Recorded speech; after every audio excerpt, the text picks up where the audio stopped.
very nervous. I was more nervous than I've ever been. And I knew the first one would be good for me. I did not think I would sweep the first 4. I really didn't. You know, handstand push-ups are in my wheelhouse, running's in my wheelhouse, and so that was a good combination. But yeah, I was really nervous. A friend actually, she owns Trident CrossFit up the street, and she came up to me and prayed with me beforehand. She goes to my church, and you know, I don't think I've ever been so nervous in my life, and so that helped. I started law school that fall, so I had first semester of law school. I wasn't doing anything. I had retired from gymnastics because I graduated undergrad, and I had nothing to do, and I kind of needed something to fill the gap, fill the void that gymnastics kind of left after I retired. And a teammate suggested CrossFit to me. So I started that kind of on my own, just following the main site, and then when the gym opened up here in Charlottesville, I joined that. So I kind of realized pretty quick into it, though, that I wasn't meant to work 80 hours a week in a big firm in DC or New York. So I'm kind of at the point where I'm like, I don't know how I'm going to use the degree, probably very untraditionally if I ever really end up practicing at all. Haven't taken the bar yet, deferred it because of the games. So aiming to take it in February, but you know, I've kind of learned that I shouldn't plan too far in advance and kind of just gonna let life happen and see what sort of opportunities come up.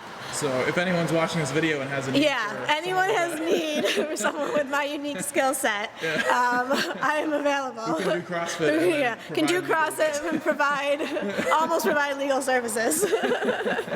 What's your background in athletics? How far back you want me to go? All the way back. Okay, so let's see. Back at the Salina Bean Bake, there were running races and sack races. No, I grew up swimming. Grew up swimming and diving, and then playing soccer 3 seasons. High school, I did track. I was an 800-meter runner, and also played soccer and basketball. And then fast forward a few years, got into cycling in college, did some triathlons when I lived in Hawaii with my husband, and then I got into bike racing, switched to track cycling, switched to yoga. We got a lot of years to cover, Ian, you know that, don't you? And then CrossFit 2 years ago. And I think this is maybe where we'll stick for the next 40 years. Did you go to the Olympics or? That was the goal. I did not, and actually I wrote it up in my bio. It's kind of a long story.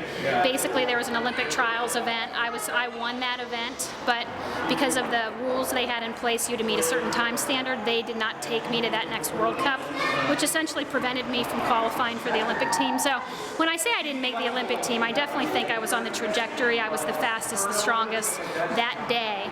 But I still had to win. I still had to go to 2 World Cups, get top 10 at the World Championship. So I certainly wasn't a shoo-in, but I felt like I was on a good trajectory to make the team. This was heartbreaking, but we learned from those things. So the kind of thing we're working on is trying to build an aerobic base for me. I guess coming from a gymnastics background, you know, the longest routine you do in gymnastics is floor routine, which is 1.5 minutes. So I don't have that sort of base to do like the more aerobic long running, long rowing, that kind of stuff. So we've been working a lot on that. So during the week, I'll see a lot of, you know, longer runs or interval running, interval rowing, things like that. That's what I'm doing today, is some interval rowing.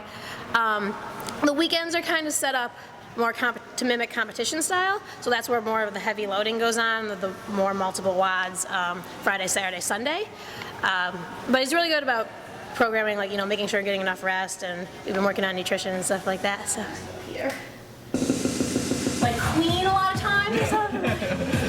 I just want my Lady Gaga. That's what I want. I mean, honestly, for the most part, this year was 5 WODs a week. And then starting about 3 weeks, we had about a really hard 3-week block before regionals, about 5 weeks out from regionals, where I was putting in more 2-a-days. Maybe I had on the weekend a 3. Leading into the games, we kind of are going for that next higher peak at the games, and I think I put in about, the most I put in was 15 or 16 WODs in 1 week. 10 of the WODs were that 1 weekend when Brandon Phillips came up, which was epic.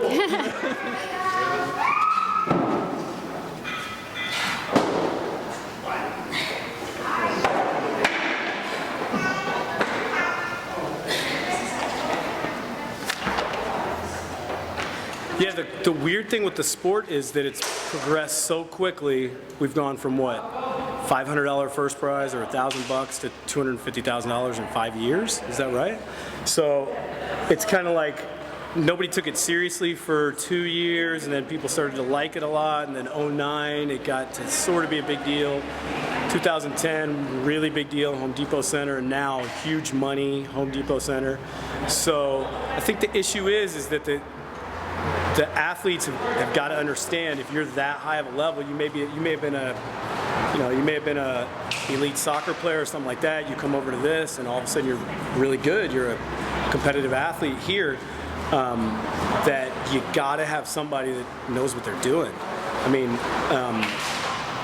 you wouldn't. I mean, not to use this example, you wouldn't have an NFL team that could win the Super Bowl and you got nobody to coach them. So I mean, there's a ton more to it than just. It's not just about doing CrossFit. It's about loading. It's about controlling intensity throughout the year. It's about recovery. It's about how's your technique on your lifts. It's all that stuff. So I think the more and more that it progresses, the more and more you're to be competitive, you're gonna have to have somebody that knows what they're doing on your side or whatever. I changed things up a lot after the Open this year. I kind of felt like I hit a point where I was just sort of stagnant and wasn't making progress. So I actually kind of through a sort of accident got hooked up with Jeremy Gordon from CrossFit Hampton Roads, who is now doing all my program for me and is my coach, and he is fantastic. I can't say enough good things about him. He's been so helpful. And we kind of, he's set up a program for me to really attack what my real weaknesses are, and I don't know, it's great. He's been absolutely fantastic. And then the final WOD was good. I talked with Jeremy before that one, and we talked about the mistake I had made in the hundreds WOD, going out too fast, and he was like, okay, we're gonna work on our pacing, we're gonna be the last one off the rower, take the burpees kind of slow, whatever, pace it, and then you'll be more fresh when you get to the ground and overhead, and I'm good at toes to bar, so you can just make up for that then. And that one, I'm actually really proud of myself because I was able to do that strategy and it worked out really well. So I was so excited after that, and I was like, I did it, I paced it right. I think, I've tried to filter a lot of what Rudy has said, actually. He's built a lot of confidence in me. He has extremely high expectations for me. But you know what, those are his expectations, and I'll try and leave that to him and not let the pressure get to me. Yeah, and I just, the whole Olympic thing, it was like my goal was to be on the Olympic team, and I did everything I could. I had no regrets for my training, but politics prevented it. And so that's when I realized, I think I said in my bio, many are the plans of a man's heart, but it's the Lord's purpose that prevails. And you know what? For that Olympic team, it wasn't meant to be. So Rudy might think, hey, I can go out there and take the whole thing, but a WOD may come out that's not quite in my wheelhouse, and we'll give it my best shot and go for it. So. Why do you do CrossFit? Like I said, I got into it definitely kind of, I guess, for personal reasons, and kind of, I wanted to stay in gymnastic shape. I wanted my body to sort of, I would say almost a vain reason, if I want my body to still look like, a gymnast body and look a certain way. But now I think the cool thing about CrossFit, gymnastics is, it does matter how you look, but CrossFit, it's not about how you look, it's about what your body can do. And I think now I really like the idea of all these cool things that my body can do and get through, and all these new things that I've learned. So now I do it just to better myself, to push through the struggles, to have a challenge. And at the same time now that not only am I doing it for myself and training and competing, but I'm coaching at our box, and it's really cool to help people. Every day you're helping people achieve their goals and better themselves and become healthier and more fit, and that's pretty cool too.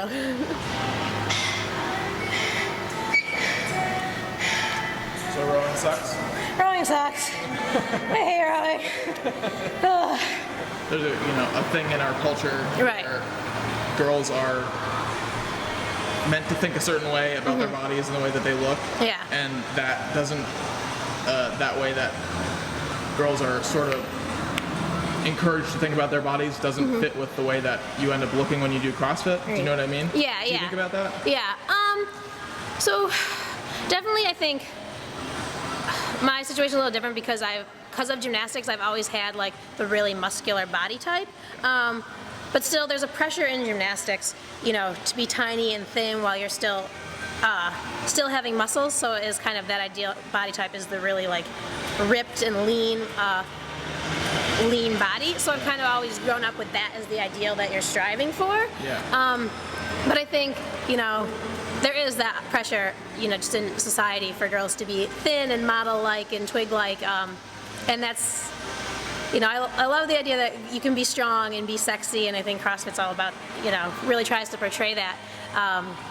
And it's not about, like I said, it's not about what you look like, it's about what your body can do.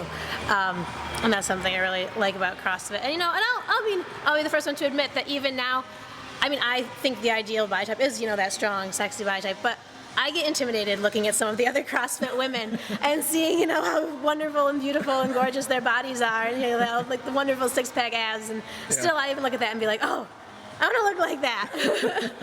So, I think it's always something that's present in our culture, and something that is still kind of taboo, but I think keeping it taboo isn't really good. You need to talk about it to young girls and kind of try to break those stereotypes and really stress the idea that being strong is really cool and really sexy and attractive. Why do I do CrossFit? I believe that I was born to compete. Like I said, I remember back on the farm, my dad grew up on a farm, and we would go to the Salina Bean Bake in Ohio, and I was 4 years old, and there was a dusty old track, and they had sack races and running races, and I couldn't wait every year to do those running races. And then we'd go back to the farmhouse, and all the ladies would be sitting around, and the kids would be playing, and what did I do? I sat at the poker table all day long with my uncles and played poker and bluffed my way into so much money. It was hysterical. So whether it's poker or running races at the Salina Bean Bake, or swimming or playing soccer as a kid, I love to compete, and that's what's so fun for me about CrossFit is at 39 years old and a mother of 2, I never thought.